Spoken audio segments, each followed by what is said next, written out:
Yikes.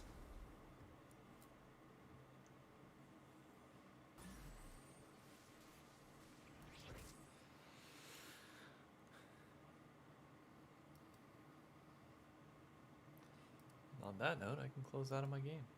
That's nice.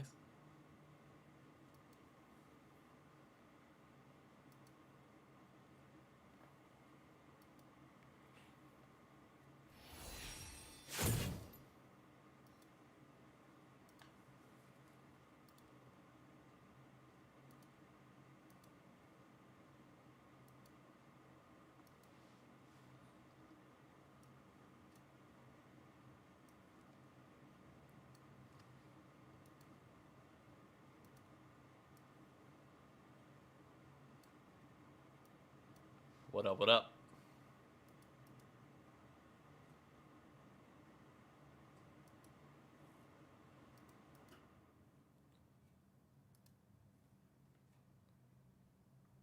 Oh, I'm just realized that I was both deafened and muted.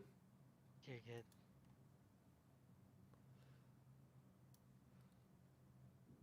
So I noticed when looking through it last week, there's a noticeable drop off in my camera quality when I'm on Discord versus when I'm directly going through OBS. Okay. So I am going to keep mine. Let me expand this outward. I'm going to keep my feed specifically coming from the camera. Okay. I need to figure out something like if like a Google Meet would be a good idea. I called it, Dave. I knew it. What? Oh, I did it. I did it. I What'd you- sold a lot of stuff yesterday, expecting today to be a bad day. Really the next week, right? I Yeah. was like, I've been really playing the market, and I was like, this next week looks ugly. I'm gonna sell a bunch, and I'm gonna see what happens. And today, Bitcoin's down it just dropped like 8% the past 2 hours. Jesus. I saw this coming from a mile away. Now I just need to see if it ever. Well, I think it'll come back at some point, but now it's just a matter of watching. I'm learning the game, baby.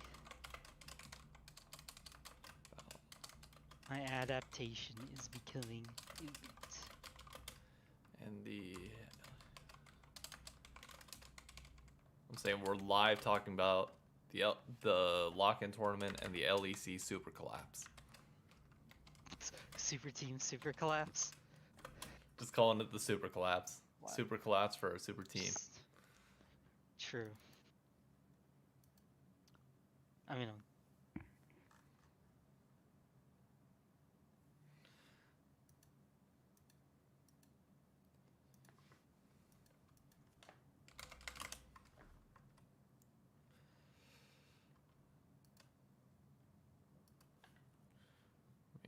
Exit out of this. Put Discord there.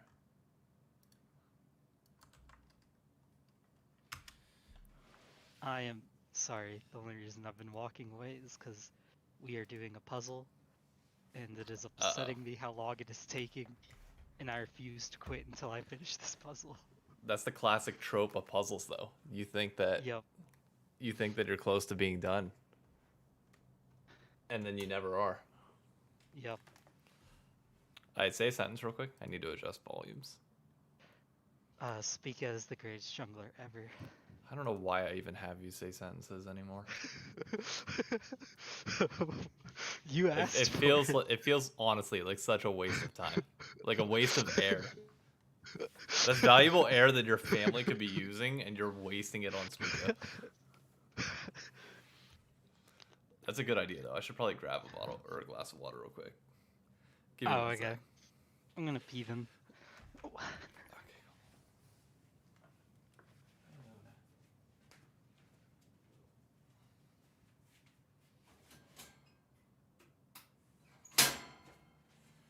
Yeah, yeet.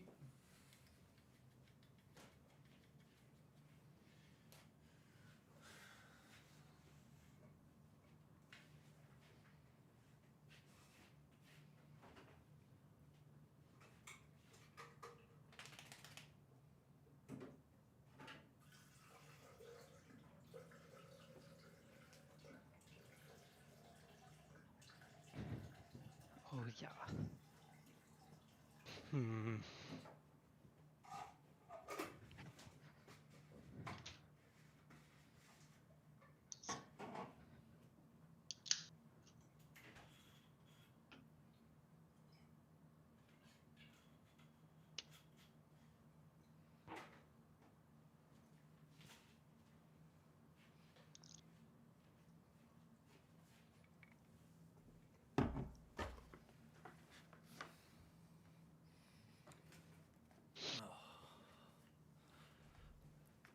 Oh, I don't know why this today is I have been so insanely tired. really. Mm-hmm. Pretty much It's all day. not. I Maybe don't you're have a just valid reason for it whatsoever. thinking a lot at work. Yes and no. I mean, I'm staying busy at work. We got shitty news about Luna though. She has like Oh, an infection in her tooth. So Saturday she goes to get her tooth pulled, but she's in a good bit of pain right now. I'm sorry to hear that. Yeah, she'll be getting better though. That's good. What have you been up to?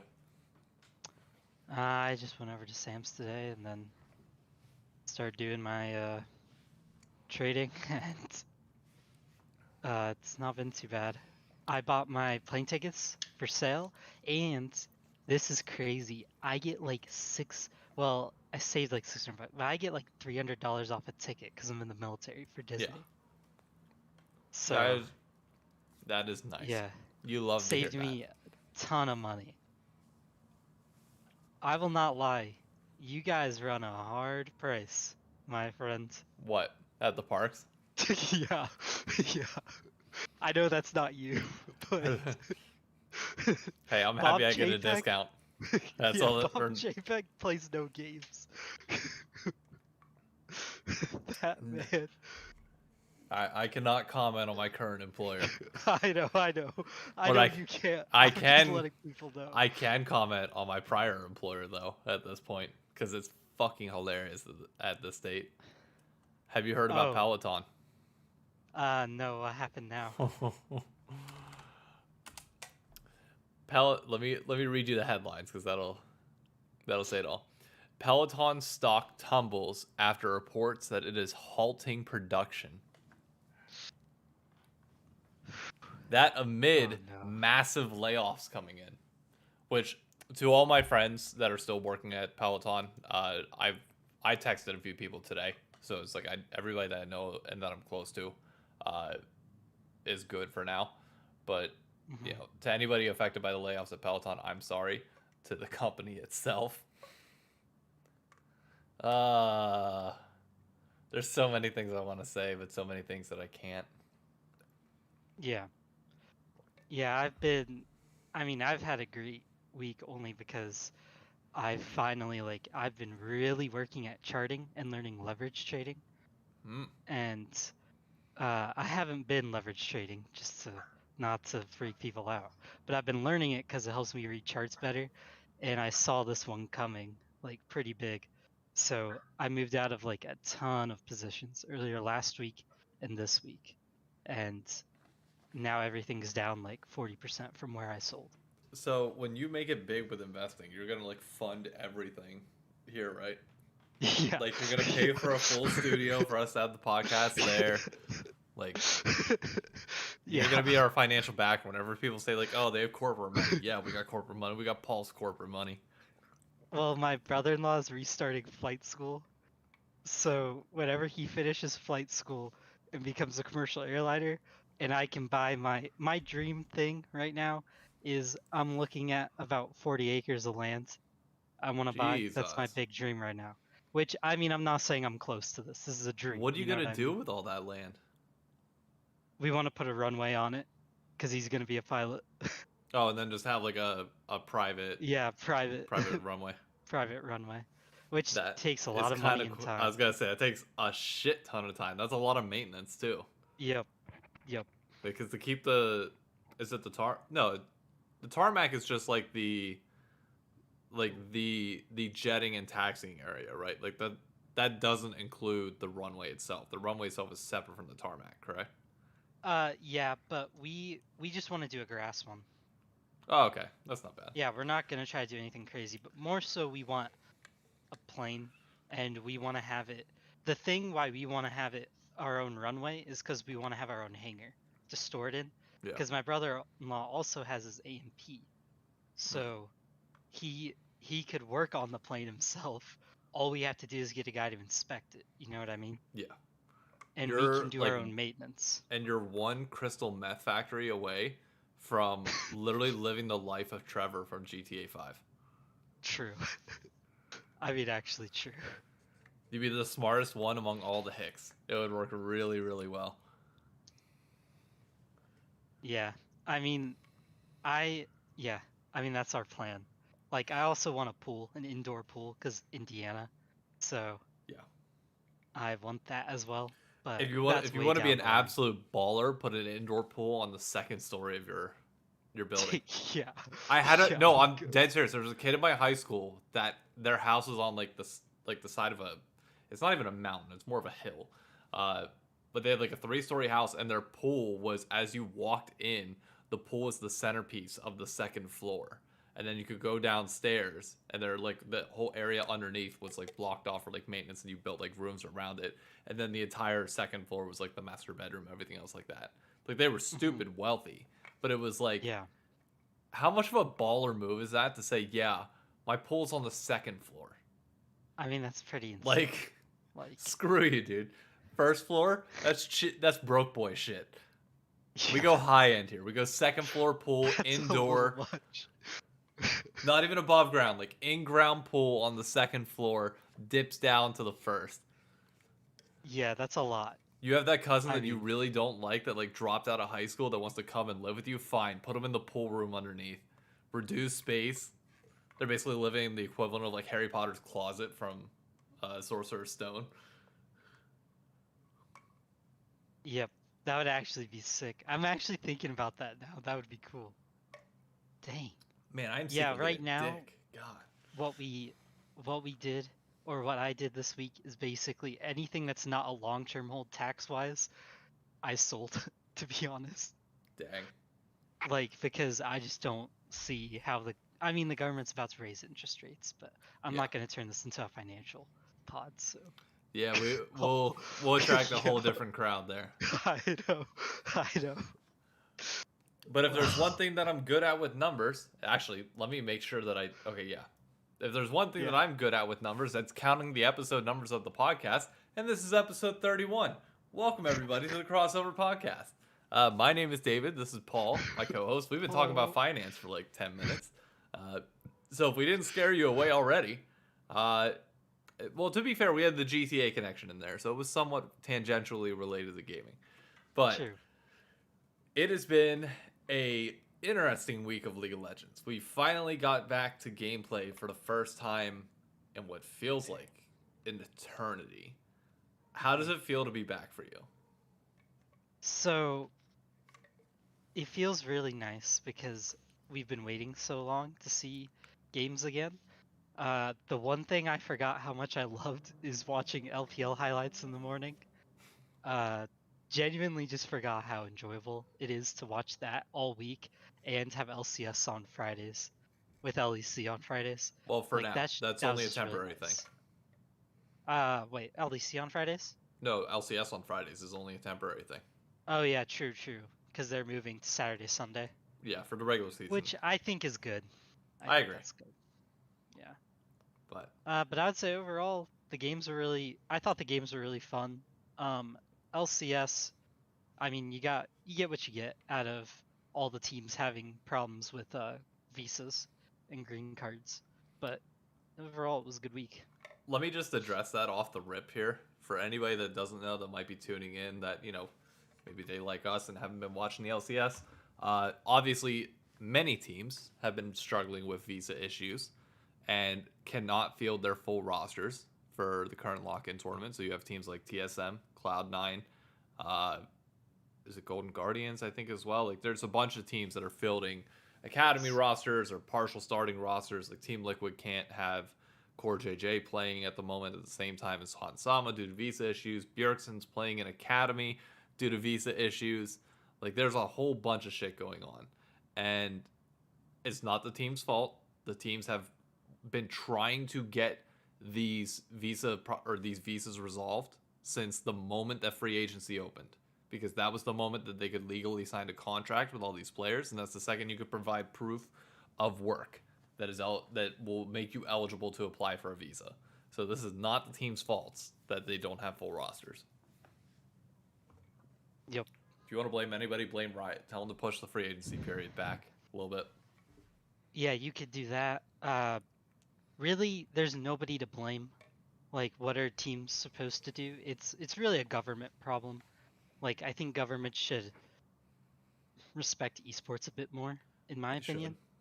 Like, there's obviously a disconnect there. I don't know why at this point, but like, because one thing I saw that kind of had me worried on that note is Hooney just got his green card, right? Yeah. And he just got back to the States. Spica could never get a visa to go to Korea this whole off season. So the team just yesterday met each other in person as five. Yeah. Not a great thing to say, and I wouldn't be shocked if you're a TSM fan to watch them start really bad. If they do, you have an excuse. If they start well, then like start I mean, I would start going crazy because this team's already playing well with no time together. But I will say their scrims as four without Spica, they were playing with Bo of FPX, who's a very talented player. So it's not like there was a loss of quality in jungle for them. Honestly, he's probably better than Spica, if we're being real. Do we have any of the leaked results from their scrims, or has it been There very was hush hush? one scrim that was leaked, and they lost it, and Bo popped off, and everyone else played bad. That's the only one I've seen. There Huh. were like a couple others I heard about that they were playing really well against LPL teams, and they were playing decently well against LCK teams. And really, that's all I've seen. But other than that, it's been very like hush hush. I mean, TSM and leaking is a meme, so they have to keep it Yeah. down now. So I'm curious then, as I know you are somebody who is way more excited to see the main roster eventually make their way onto the LCS stage.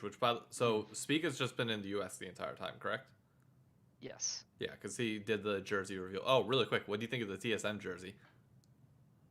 Uh, the TSM jersey was actually really cool. I Okay, liked it a lot. it's So probably one of my favorites in the LCS this year. Being yeah, completely I honest, don't. I saw a lot of I people thought it was hating on really it, neat. which did not make sense to me Really, whatsoever. Yeah, Reddit I wasn't a didn't big like it. fan. Twitter was hit or miss. Like it just seemed Huh. like people couldn't make up their minds on it. And like the second I saw it, other than the coordinates on the side, I really liked it. That's kind of surprising to me. Like, I didn't think people would hate it. I didn't think it was bad, but I guess I don't know.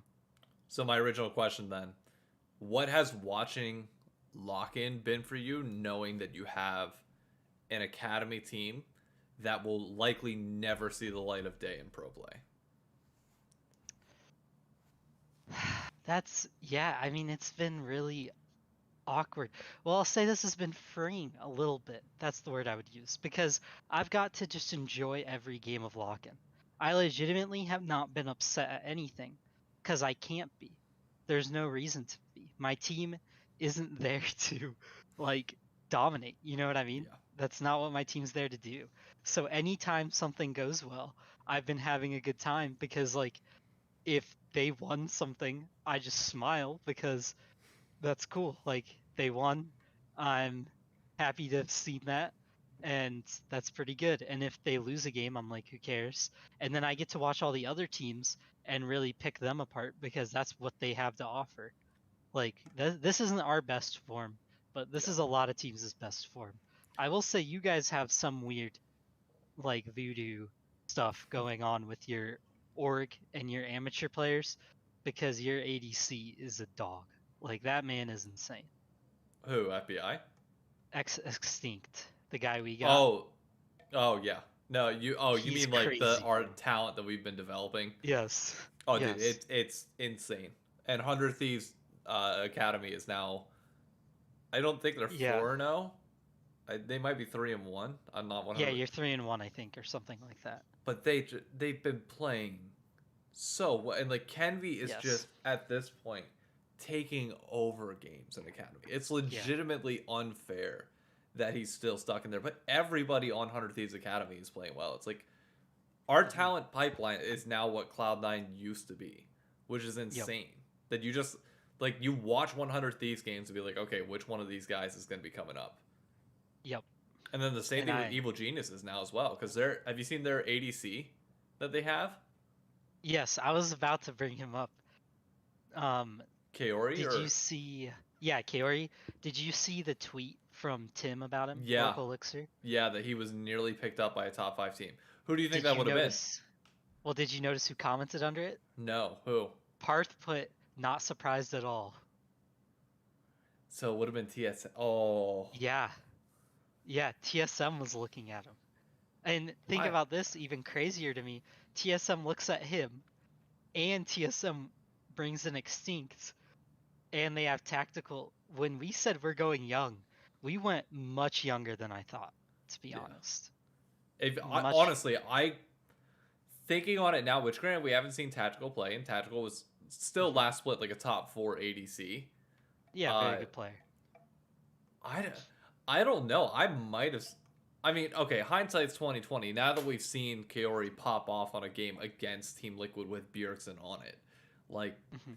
now our opinion is swayed to the point where I'm gonna be like, yeah, I would have loved to seen Kaori on TSM, but otherwise it's like you're taking a shot in the dark when you already Yeah. have a lot of unknown variables with Shenyi and Kieto. Yeah, Quato, something like that. Yeah, I don't know how to say his name perfectly. I don't know, but no, I think it's interesting that you say that though. That there's like no pressure for you guys. It might be helpful because you might actually miss the knockout stage if you lose to Golden Guardians tomorrow. True. You don't even play a single best of 5. Yeah, and I mean, that's something you kind of just accept as a fan going in. Because a lot of people, I read in one comment on TSM subreddit, right? A guy goes, well, C9's group is doing fine with their backups. And I was like, they're not really backups. Calling them No, backups is like a very uh, kind of insulting thing, I would almost say, yeah, to call Cloud9 Sven a a backup. very big exception, not the rule. Like the whole Yeah, point of their team and their roster is that you have 11 guys that can legitimately all slot into the yeah, LCS at any point in time, and they work together to build themselves up. And if watching Cloud9 and Lock-in right now has proven anything, it's that LS is already onto something. yeah. Like And that already also, at a base minimum. there's no way you can watch what Zion. Well, there's no way you can watch what Sven's been doing for one, Yeah. and say that he's not LCS level still. And then also like the only player on there I would say isn't realistic at ever getting a game that matters is Zion Spartan. Other than that, Is he Darshan now or Zion Spartan? I like it. oh Darshan, my bad, Darshan. I could never. He swap, Yeah, dude. Never swap your name, ever. this As a much. less, Yeah. if anybody in this chat for some reason ever decides that they're gonna go pro, pick a name and stick to it, please. Hmm. Do us all a favor. Unless you were bad. Like if you were really bad, I get it. Like you're trying to trick Nah, people, fuck but that. Redemption yeah, just story. own up to it and do it. Redemption story. But Come back in. I was the kid that was getting shit on, and now I'm shitting on you. yeah, but it's very, I don't know, it's very strange watching the lock-in because like I'm watching all these teams and I'm trying to be critical, but I like really can't be because I I don't think the tournament is any indication of who's good by the end of spring, Yeah, especially with how many changes have to come. And really, like, the only thing you could do is try to hype up EG because I think EG deserves a lot of respect for how they're performing. I think you have to look at the only 4 teams that I think you watch this and you take away. Okay, well I take that back 5 because I'm including Immortals in this. The fact that you have your full roster and you're 0-3, not a Hmm. good sign. Uh, I like for Team Liquid, for Cloud9, for 100 Thieves, and for EG. You Yeah. look at this tournament and say, okay, you are setting benchmarks. For Cloud9, that benchmark is a little bit different where it's like, okay, this is your base minimum. It should only go up from here. The higher they finish, the bigger the expectations now are on Berserker, on Summit, on Winsome when he comes in. Like True. the when that team fully comes online, the expectation is automatically tenfold of what this roster currently is. For 100 Thieves, you're at full strength.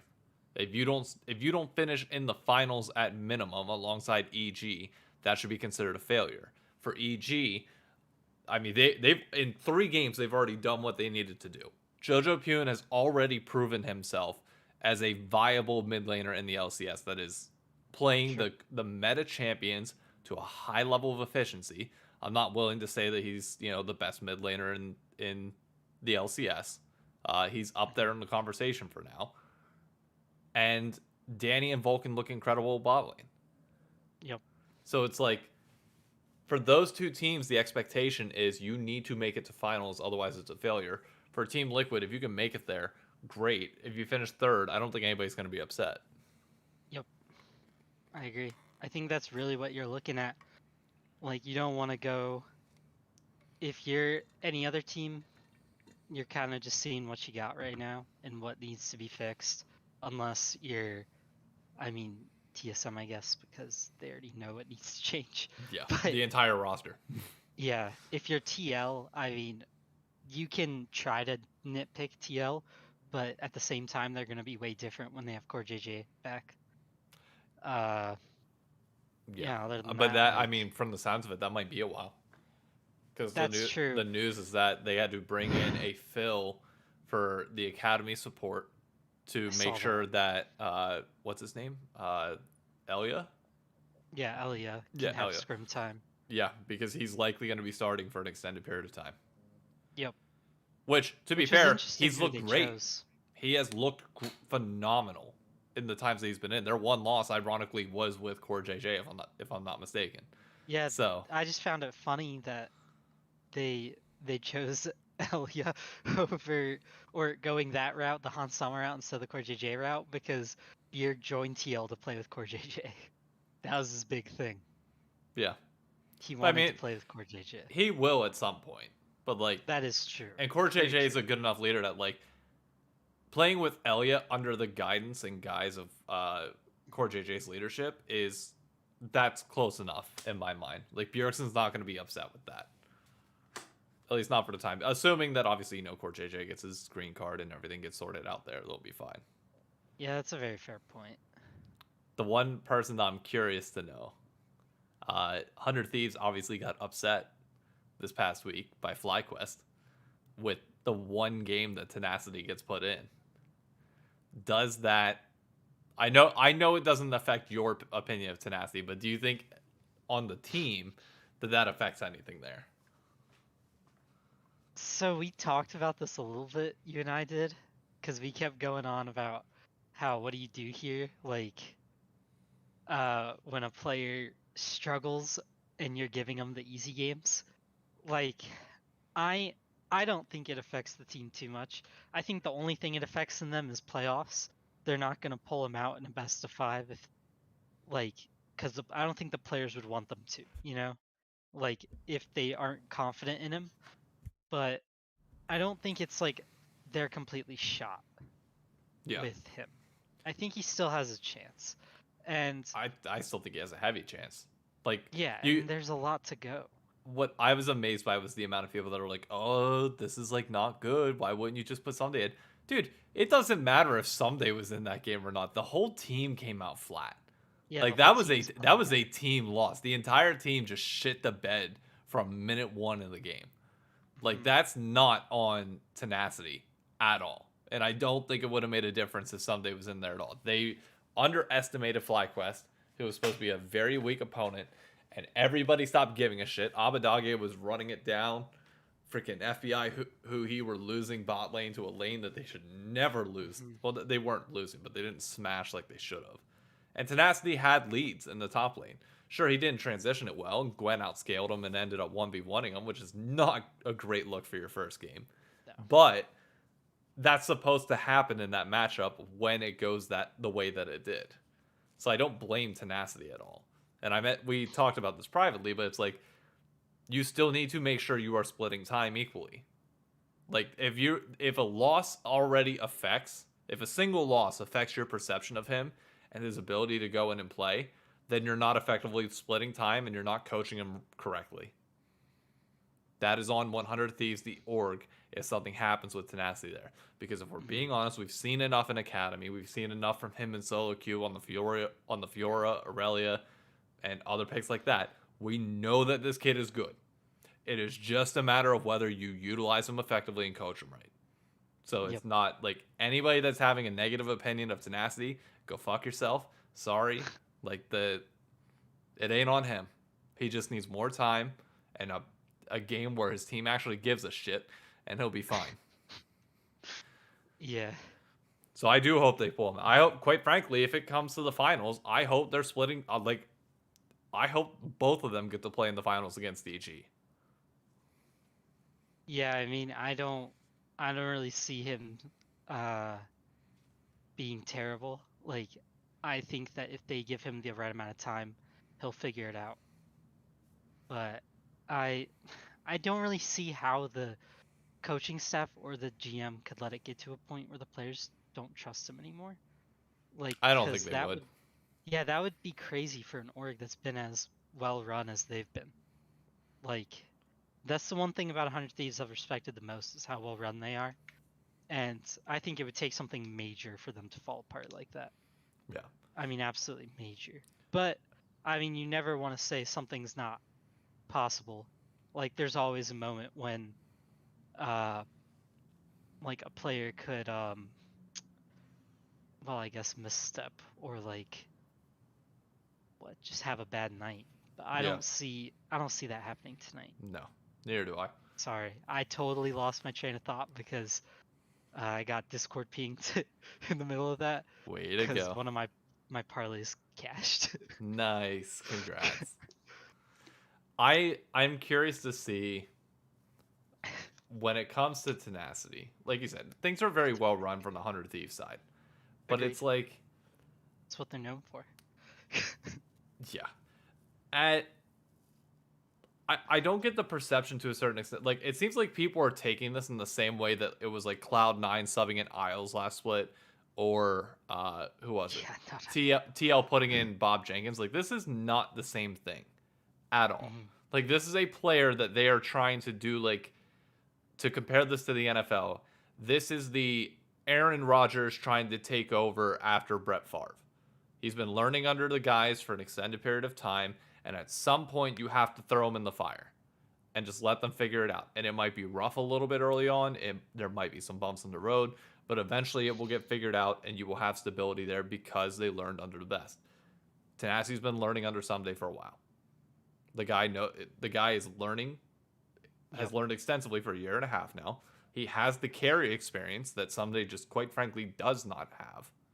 Great. That it's like you just have to trust whenever they finally pull the trigger, because there's not, I know I'm probably in the minority on this, but I know there's not a doubt in my mind that by summer Tenacity will probably be the lone starter for 100 Thieves. Mm-hmm. When that comes, you need to trust Papa and you need to trust the team. You need to let that torch be passed, and one game cannot automatically torch that opinion for you.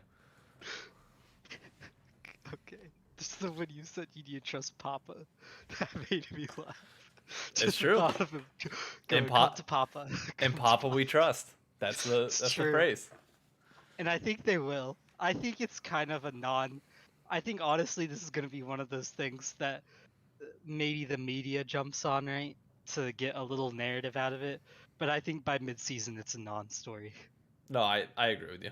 But yeah, by MSI it becomes a non-story. But till he proves something, because I will say he hasn't popped off yet. No. They're gonna keep hating on him. And I must say, like, I have thoroughly enjoyed watching this lock-in tournament more than I did last year. Very much so. Like last year was exciting. Had, the hype of Perks and Alfari coming in. You had the viewership being a lot higher than it was this year. I've been thoroughly enjoying watching all of the young players, watching all the academy teams come in, watching some of the newer players without like the extreme pressure, and it's been really nice. And honestly, just makes me more excited for the LCS to kick off, assuming Cloud9 and TSM are at full force, because I think that's the like we are still working towards that moment. I think everybody's just waiting, like what's gonna happen when it is full force, when you do have LS there to stoke the fire, and you have the Chinese amateurs coming in, and you have 100 Thieves and everybody like. You're good. Is Okay. it still filming or no? No, it's still filming. Like YouTube, the way it works is like YouTube gets the feed from OBS. If OBS pauses, the YouTube stream keeps going. It just like temporarily like buffers. Okay. But if the LCS doesn't already have hype videos ready, which they're teasing them on Twitter, it seems like. Oh, it's gonna be great. That first weekend of LCS, depending on what the schedule is gonna be like, is gonna be insane. Yep. And I've enjoyed this lockout actually a lot more as well. I think it's because of what you said with it being new players.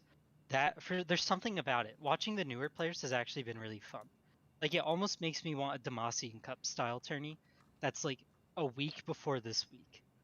That we just get academy teams. Because honestly, I'd rather watch something that's hyped up as LCS level but is academy, or like mixed academy and like LCS teams, because at least we get a taste of what some young bloods are doing. Yeah. But I mean, because when TSM beat FlyQuest, right, and if they end up beating Golden Guardians and getting out of groups, right, and going to a best of 5, they don't really have to win anything or do well.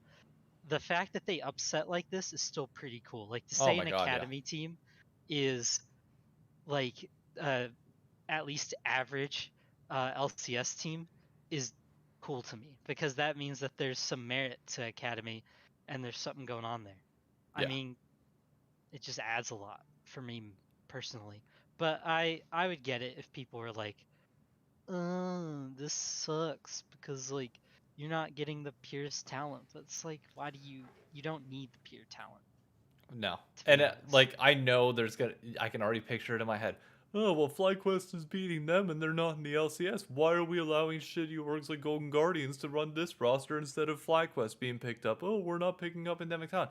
Look, some of these players are also demanding higher salaries and are rejecting offers. Kenvy's a great example. Kenvy should be in the LCS, but he intentionally held off because there was not a good jungle spot open on a top 5 roster.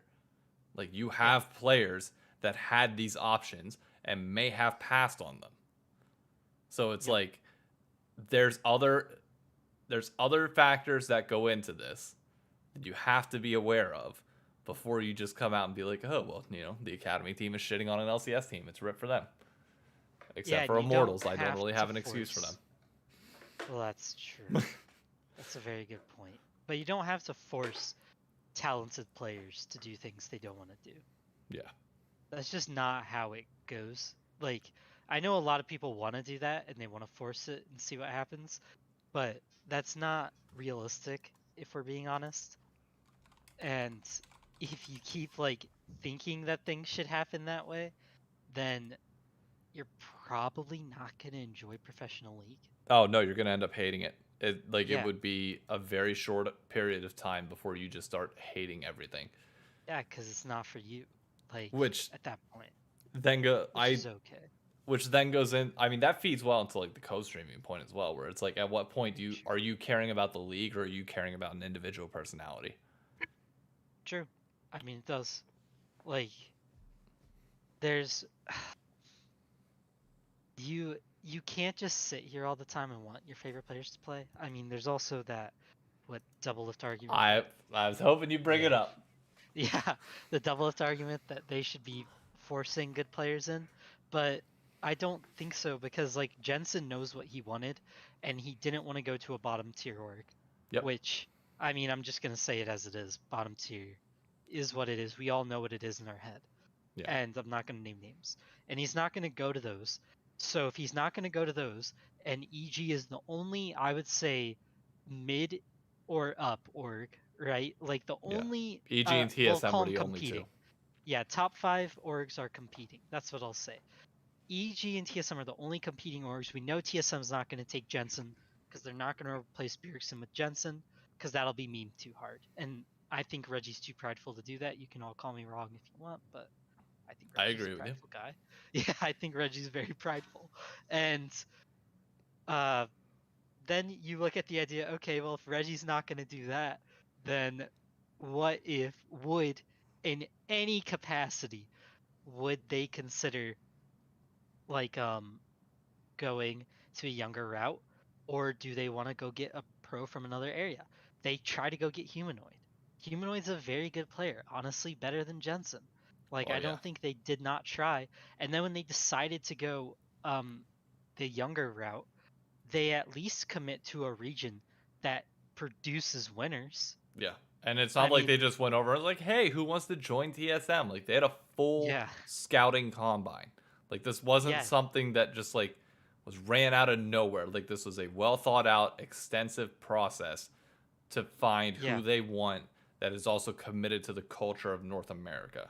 With Hopefully. legit like players playing in it. I Yes. mean, they had some pretty high level talented Chinese and Korean players in it, thanks to Huni in part.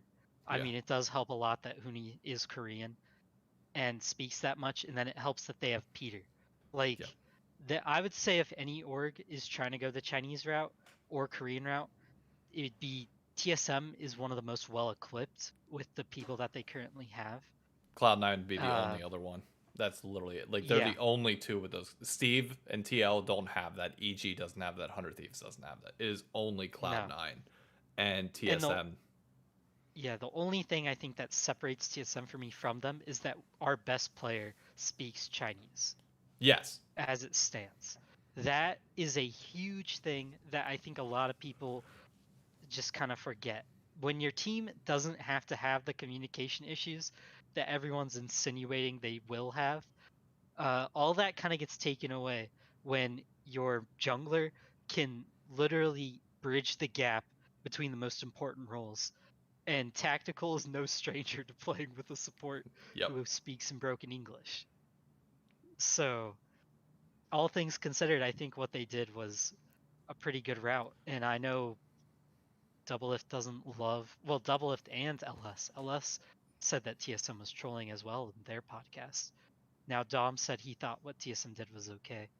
But I was interested in the idea that LS and Doublelift think TSM is not trying.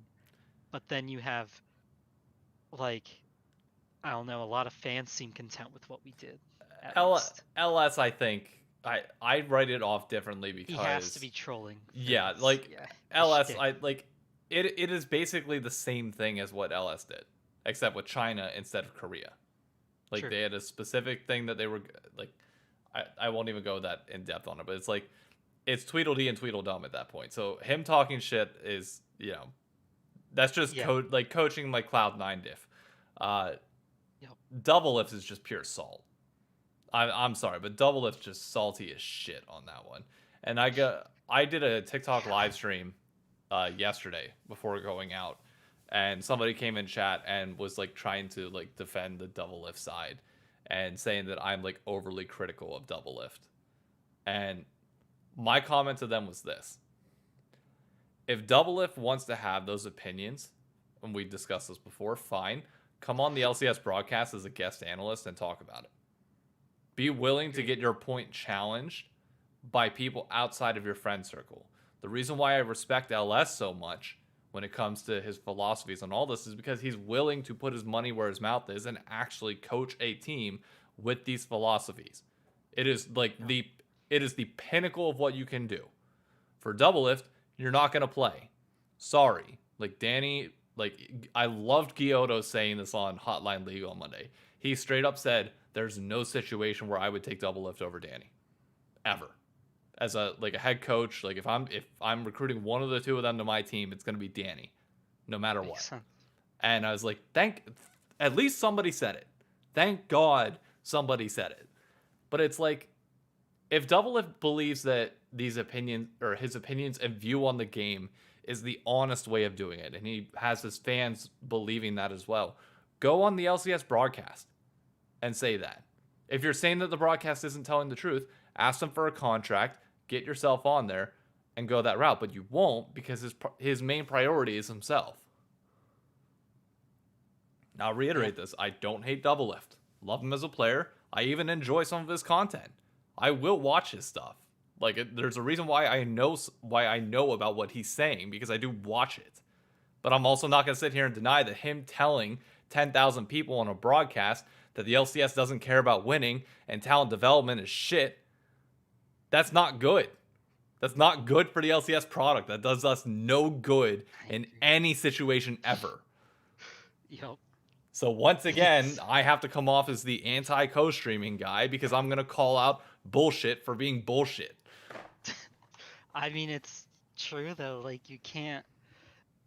Nobody I think is supporting Doublelift's agenda as much as he is, and he has a loud voice, so it looks like it's popular. You know what I mean?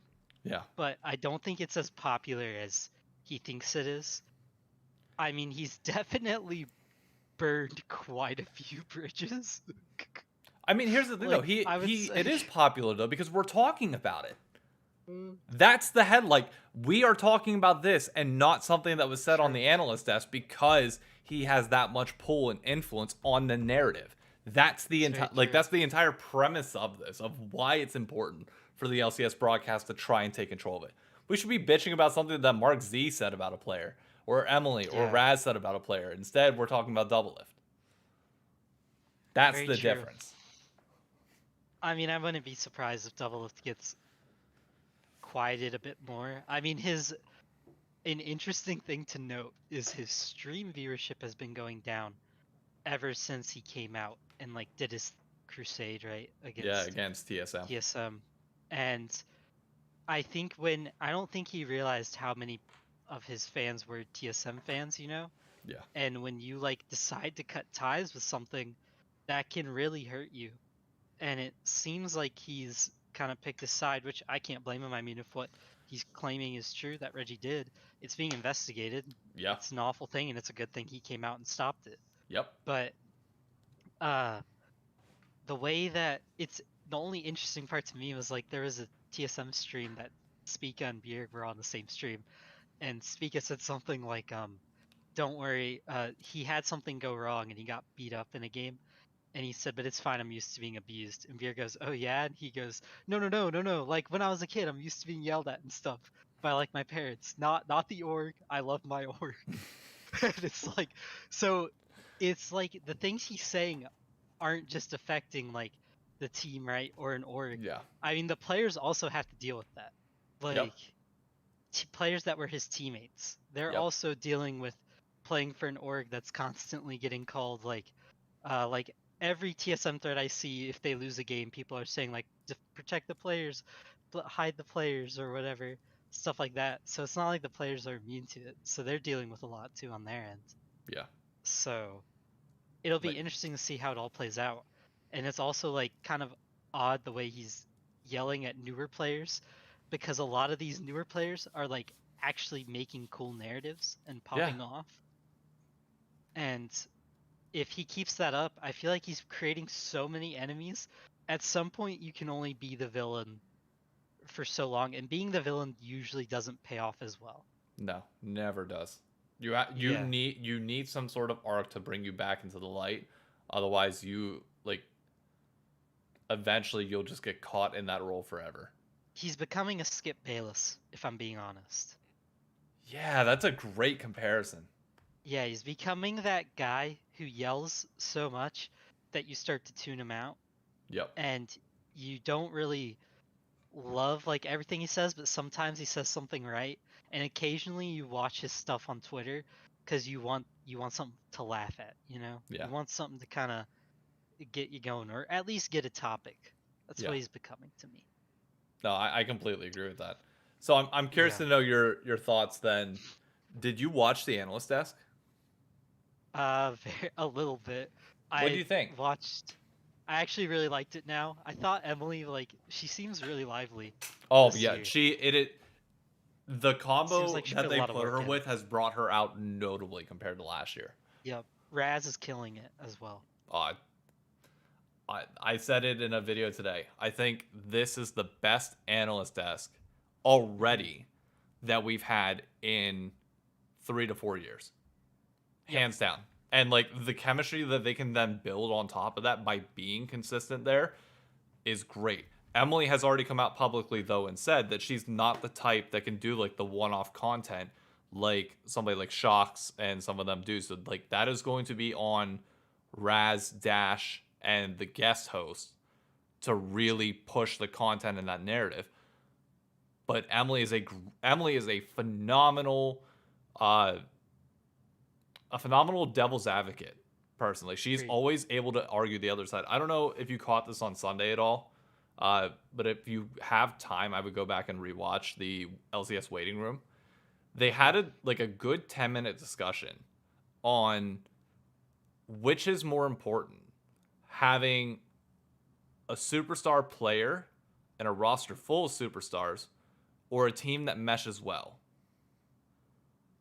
And like they were talking about like Jat started bringing in NBA references of like, superstar NBA players versus like teams that just naturally gelled well and were able to catapult themselves to a level equal or above what any individually skilled player was at.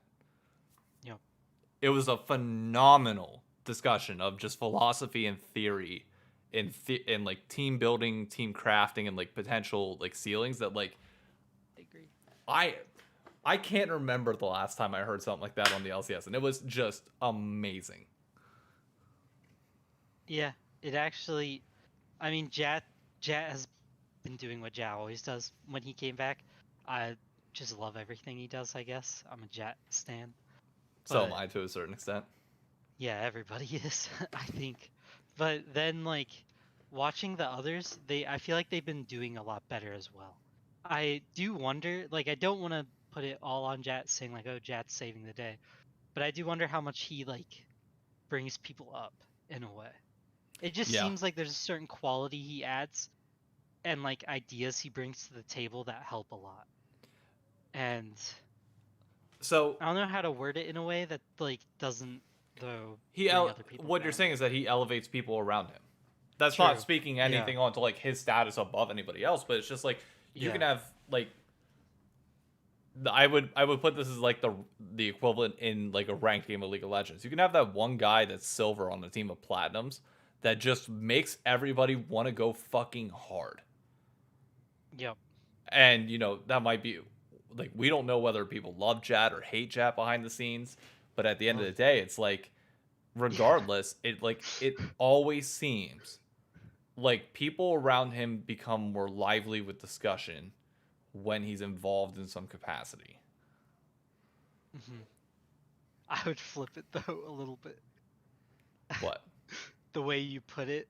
Um I would say it's like a platinum with golds maybe would be the way to do it. Okay, yeah, that's fair. Yeah, Yeah. I might have went a Like, little bit too extreme on the. well, yeah, I was just meaning you said a silver with platinums, and that's insinuating that like Jat is silver. Yeah, no, And I was I like, was exaggerating like yeah, the point just to make it like I know. very apparent, but But I was trying to flip it around and say it's like that platinum guy who's on a lost streak gets put in that gold game, and he's kind of destroying people, and he makes you go, oh wow, we all need to like step it up. And I think Jat shows up, and in those meetings, the stuff he brings to the table does that. Exactly what you're saying. Like, it just makes people stop for a second and think I need to step it up. Almost. the one thing that like the JLXP taught me, which I don't know if you watched that or not watched it. I don't know if you listened to it back when that was a thing in like 2019. That, to my knowledge, was mostly an entire storyboard drafted by Jat. So the guy knows how to create a storyline, which is Yeah. incredibly important, and that's been the biggest thing that I feel like has been missing to a certain extent. And there were still some hiccups on the broadcast. I don't want to act like it was perfect by any means. Like the Raz twerking thing on Friday was a little bit much.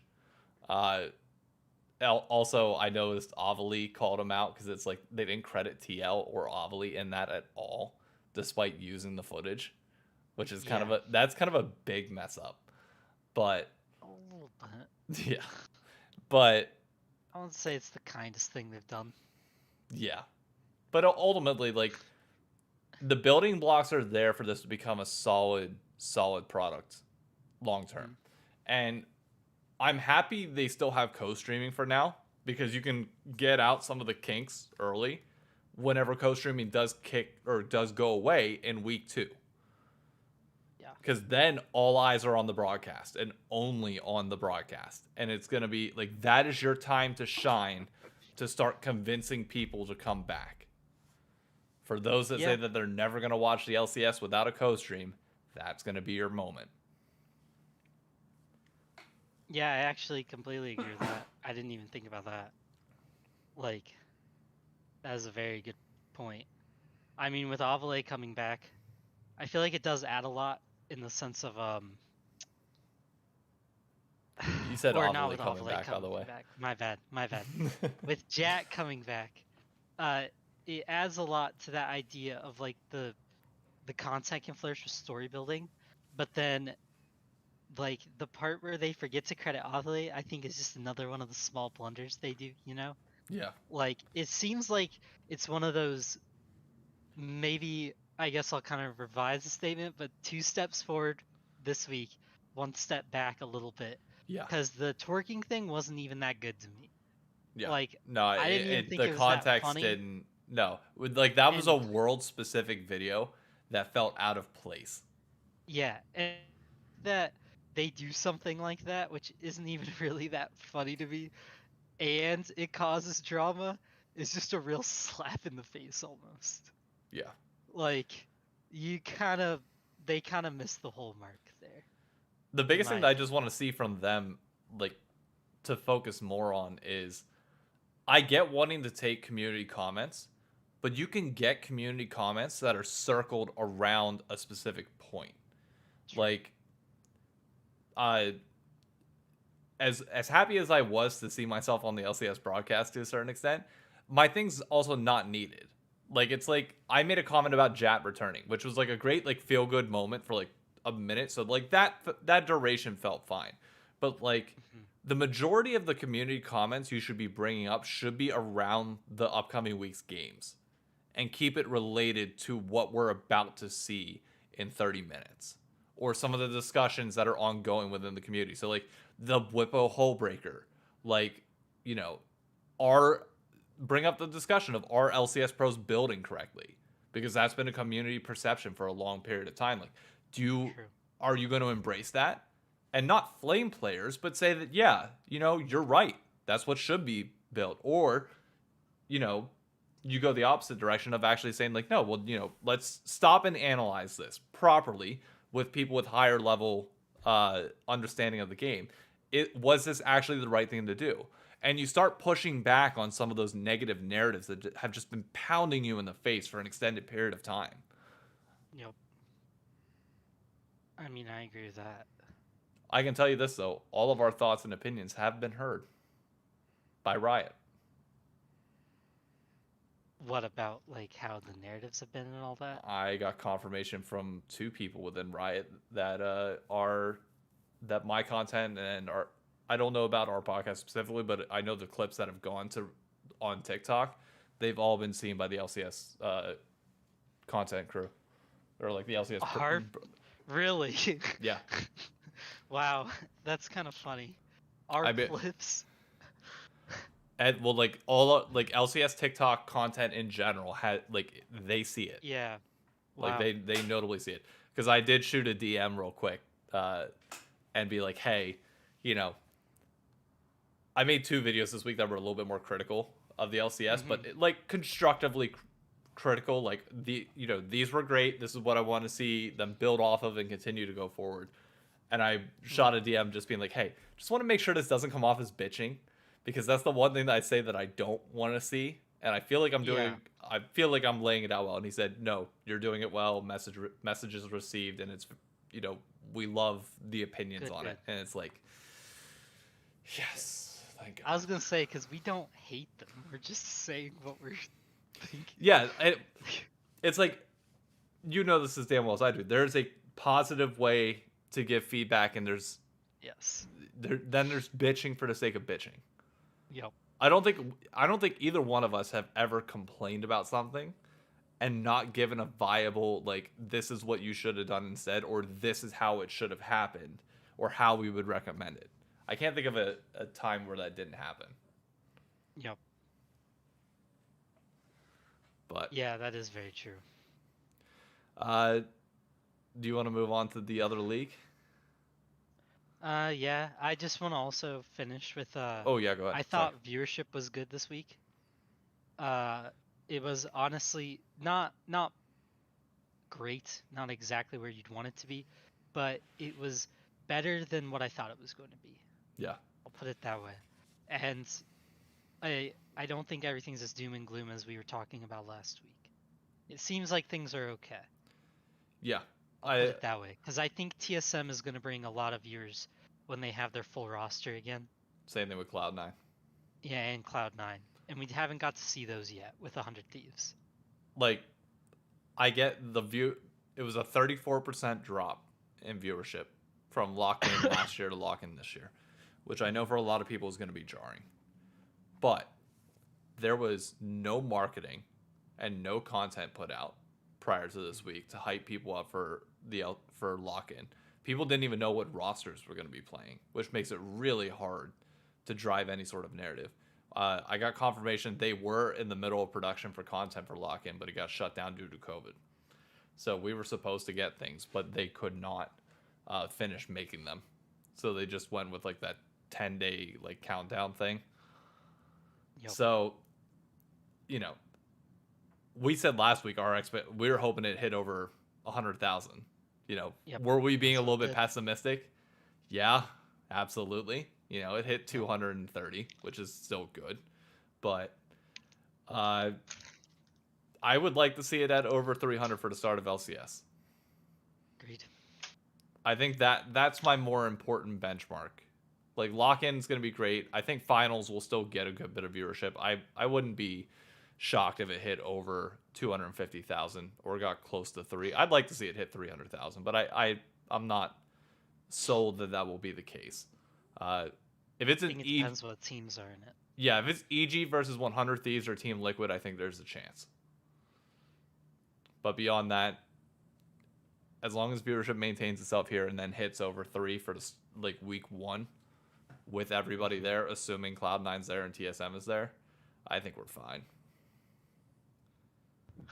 I think we lost some dead weight, and that's about it. The people that actually were serious when they said, I'm not going to watch LCS, fine. Yep. We have to do a better job of earning you back. Great. Very true. I don't know. I'm going to run to the bathroom real quick. I'll start talking about the LEC Super Team. Yep. Oh, okay. I called this shit weeks ago. Perks and Alfari are not the same players that you can just simply plug them back into Europe and expect them to go back to their old form. They are the exact same players and vitality that they were in TL and Cloud9 respectively. Alfari gets insane leads in lane, is the best mechanical laner the West has maybe ever seen at this point. But he has no ability to transition that to wins with his teams on a consistent basis. Perks is just getting mechanically outplayed at the, I don't even know what to say about Perks at this point. Like, sure, you know, he will come around by the end of it, and like vitality's not going to completely plummet at all. Like, I'm not saying that's the case, but I am saying that if you thought this vitality super team was going to come out the gate swinging, it still was, and I said it before and I'll say it again, you're delusional. They're the same players with the same problems. They don't just go away because you swap regions. I love how much you hate them. I don't hate them. I want them to succeed Oh, over I know, I time. know, I know. But I just wanted the point to be proven that it's not like NA didn't teach these horrible habits either. Like Perks was playing bad from minute 1 in NA. Alfari was playing great in lane from minute 1 in NA. Mhm. It's the same exact shit over and over again. Perks showed these same problems in G2. Alfari showed these same problems when he was on what, Origin? Yeah. Yeah. Nothing's changed. I mean, Alfari's still really rough around the edges at mid to late game. Oh, it's bad. I mean, but he's always been that way. Like for the leads that he's getting in unfavorable matchups too. Like there's no reason ever that he shouldn't be winning over like 80% of his games with like the leads that he's getting. It's insane to me that they went 0-3. Absolutely insane. And they don't have an easy week this week either. Like they have BDS or no, is it BDS? Yeah, it's Vitality versus BDS, which they should win, assuming they return or they hit their relative skill that they should see. And then it's G2. I don't think they beat G2 at all. And BDS, if there's one person that knows Perks probably better than anybody else in EU right now, it's probably Grabs. So Grabs should be able to figure out a way to neutralize him. Or in this case, just neutralize Alfari because he doesn't have to do shit about Perks because he's inting. Yep. I mean, it's pretty bad. You gotta feel, though, at the very least, you gotta feel for the Vitality CEO. Oh, I feel horrible for not only the CEO, but the fans. True. You've been sticking out this long, and this is what you get. You've been hearing rumors of super teams for years. Yeah. I just don't know what to say, though. Like, they probably get better. They're not gonna be a bad team. But there's some has-been vibes in there. And I don't think Lebrov's been getting a lot of hate, and you know what I'm waiting for is for them to pick up Wonder and it to not solve anything. That's what I'm expecting. Wait, I'm expecting them to Wonder grab or Mickey X? Wonder. Or Mickey X. I was right. gonna say Wonder ain't leaving Fnatic. There's stupid. no chance. Yeah, my bad. But they're gonna try to get Mickey X, and or maybe they won't, but I feel like they will. And it's gonna definitely be a band-aid fix to an overarching problem. And Self-Made never does great when the team's losing. No. Like, so I don't know what you do. You could tell. I forget who said it, but somebody brought up the point that like Self-Made like plays for himself up until the point where he can finally carry a game, and then he'll start like playing with the team, etc. But even then, he still just wants to take over. So it's like I just feel like you have too many selfish players to a certain extent on this team with no point of relief to like let the pressure out. Yeah, I mean, it doesn't look good. Like, it does not look good. No. It does. And by all means, they could go 2-0 this weekend, smash, and then we're all like, oh, it worked. We're going to eat our words. I'm seeing enough signs on the wall already that I'm willing to say they don't make MSI, and at this rate, they might not make Worlds, because Rogue and Mad Lions have already impressed me. With rookies. With young talent. Mad Lions looks really good. Rogue looks really nice. I mean, Fnatic looks almost unbeatable. Here's my question to you. If Mad Lions wins spring or summer split, at what point do we start considering Mac the greatest Western coach to ever exist? Mac. The coach of Mad Lions, the dude with the long like ponytail. Yeah, okay. Sorry. Dude that always trades ties. Yeah, I had to be reminded. But this is 3 years now that they have developed consistent talent out of younger players. And then Mad Lions blows up in the offseason, and they're doing it all over again. Like, Yeah, the I mean, dude's I Bill could see. Belichick at this point. If they keep winning. Yeah, I mean, the crazy thing is too, he like they do exactly what you said. They take everything from him, and he still shows right back up Yeah. with the same team. Yeah. Like, I don't know how. I mean, they took Humanoid from him and Karzi, but I think it was smart. He kept Armut and uh Elioya, especially Elioya. Like, Elioya is Yeah. the best player there. But keeping Armut and Elioya and Kaiser, he basically kept the three that were enabling the best.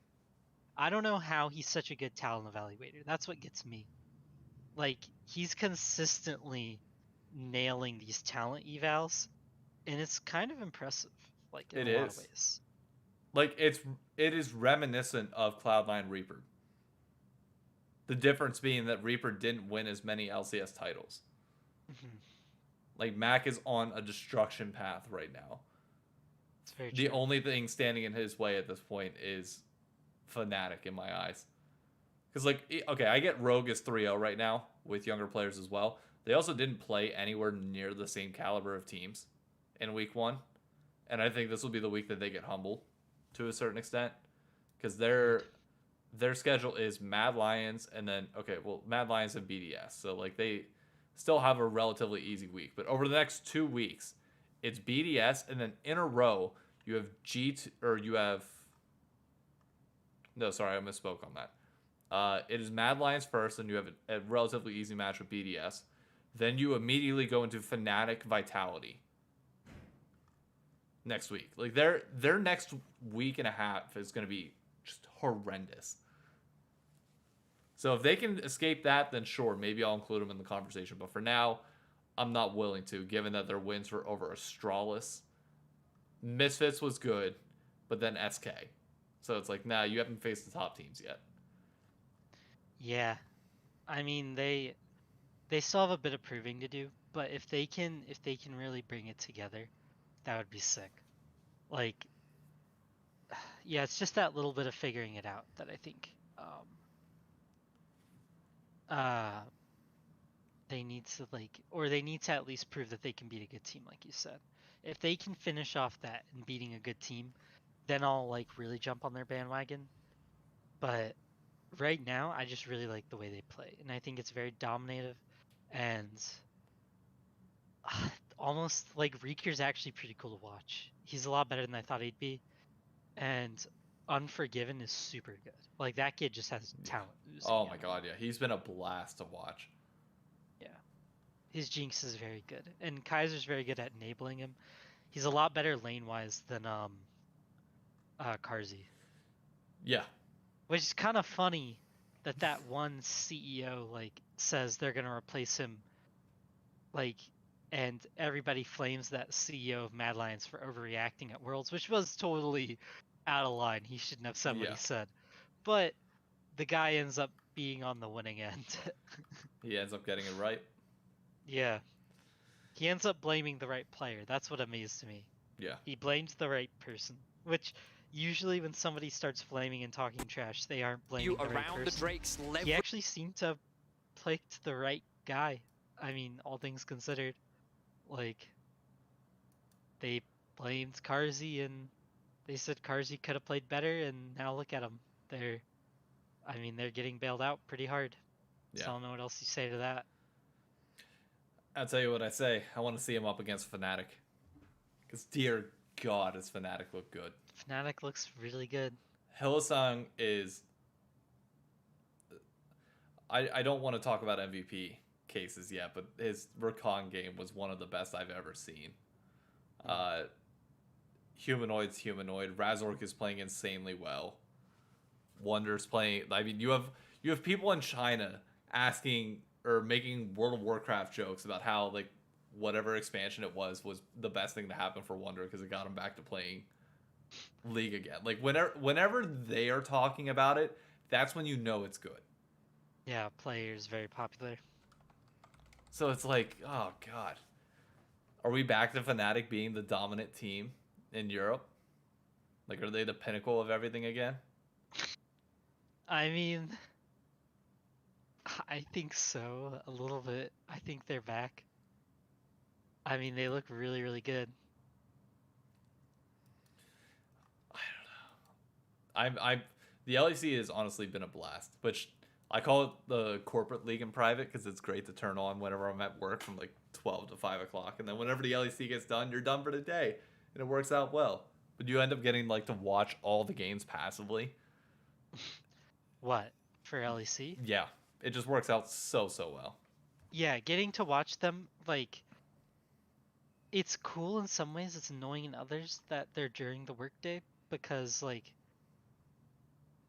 I want to be able to really focus on the games, but at the same time, like, at least I get to listen to something, that Yeah, gets me in the mood for League.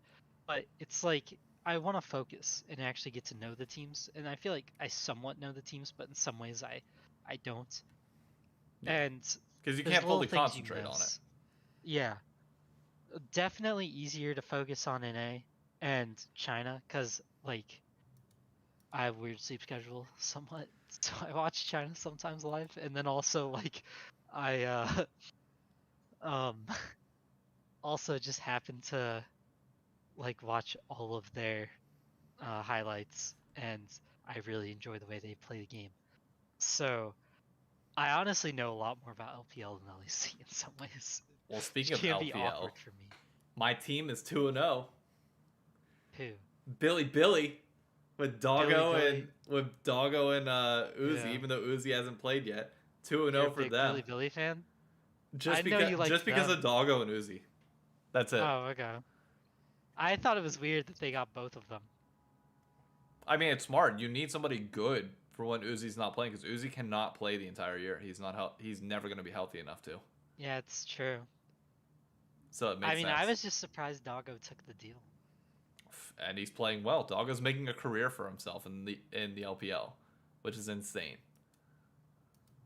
That's nuts. And then you have LNG crushing it.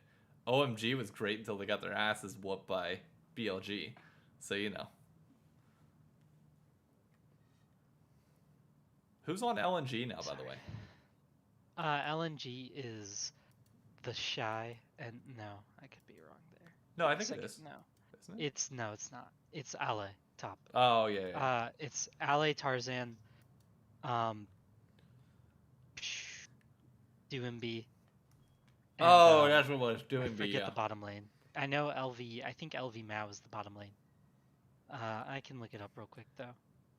If LNG goes on to win with Doing B transferring teams, at what point do you start saying Doing B might be one of the greatest LPL mid laners to ever play the game? Um, I mean, I think you could make that case if he wins Worlds again. It is Ale Tarzan DoMB Light is their ADC, and LV Mao is their support, but I think they also use Iwandi sometimes. Yeah.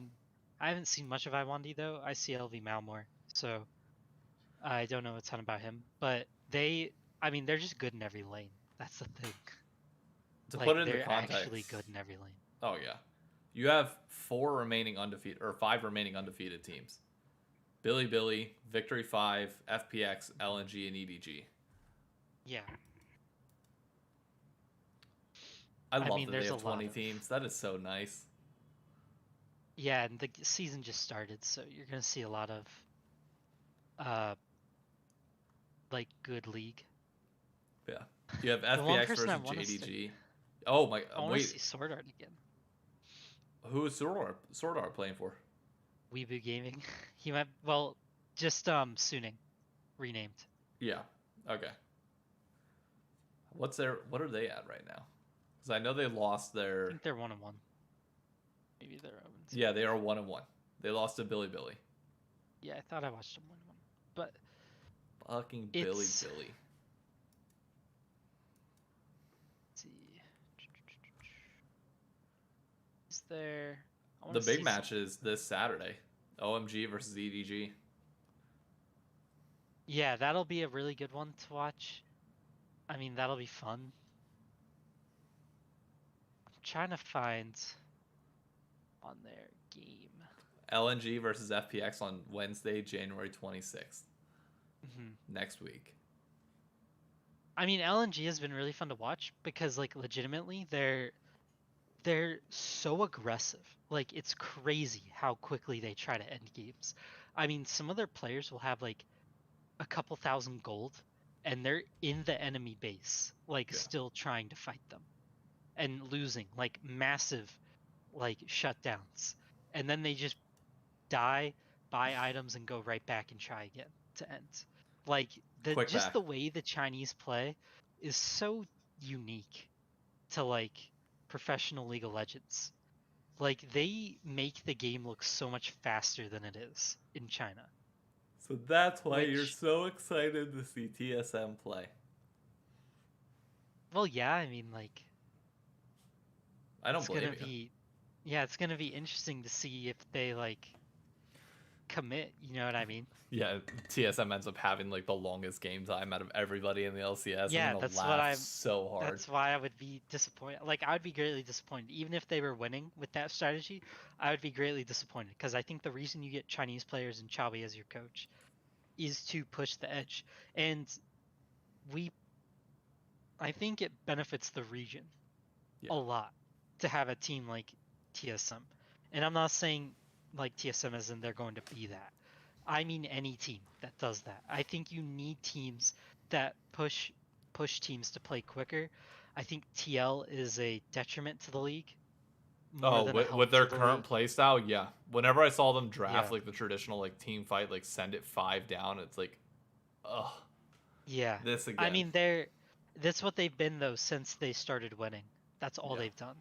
And a lot of teams have struggled to crack that.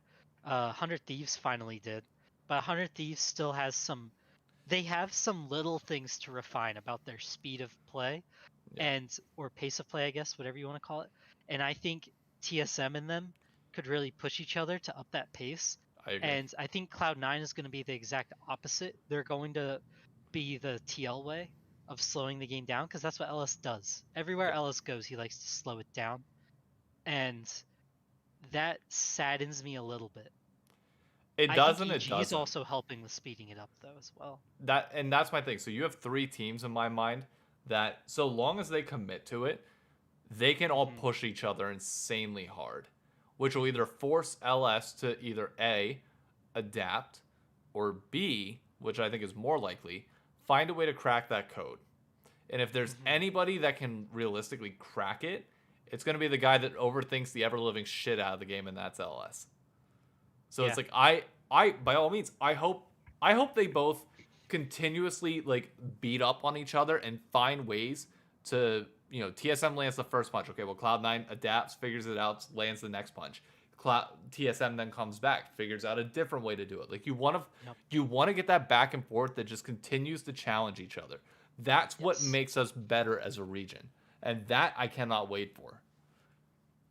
And it makes me very interested in the idea of how I do wonder though like how Cloud9 will hold up in the regard of like if everybody's trying to make the game quicker and they can't crack it, I do wonder what happens with LS because that's what we've been saying for a while. Like, will he be able to hold that? Yeah. Like, of everyone playing differently? And a curious part of me wants to see him melt down and say that everyone is wrong but him and playing the game wrong while his team sits in sixth. I don't think I he's just think that that'd be funny. I don't think he's that like egotistical to do that. He's got a big head on him, sure, but I don't think I find it I hard to just want to believe see like it. if he That's finishes like that's the 6th. small, yeah, that's the small part of me No. that hates Cloud9. Okay, I'm sorry. I get you. I get I'm you. biased. But I the other part of me says they'll figure it out and that'll be good, like you said. And then also TL, even if Gyoto isn't the type of guy we think that will sit there all day and think about how to slow the pace of play down, his players are good enough to do it themselves. Yeah. No, I agree Way with you. good enough to do it themselves. I'm just interested how Bippo does. Yep. Whippo's gonna have Bippo's to already adapt. been a little inty. But he always has been though. Like even in his prime, he was always a little bit inty. Yeah, So I just mean he hasn't been prime Bippo yet. He's looked good. yeah, He's honestly almost looking like the Bippo that I was thinking would get here, and I'm interested to see how he ends up by the end of the year, yeah, because I wonder how he fits into this slow the game down to 35 minutes every time. yeah. Because he's fitting in a little weird, but I think he'll figure it out. He probably will. He's Bippo.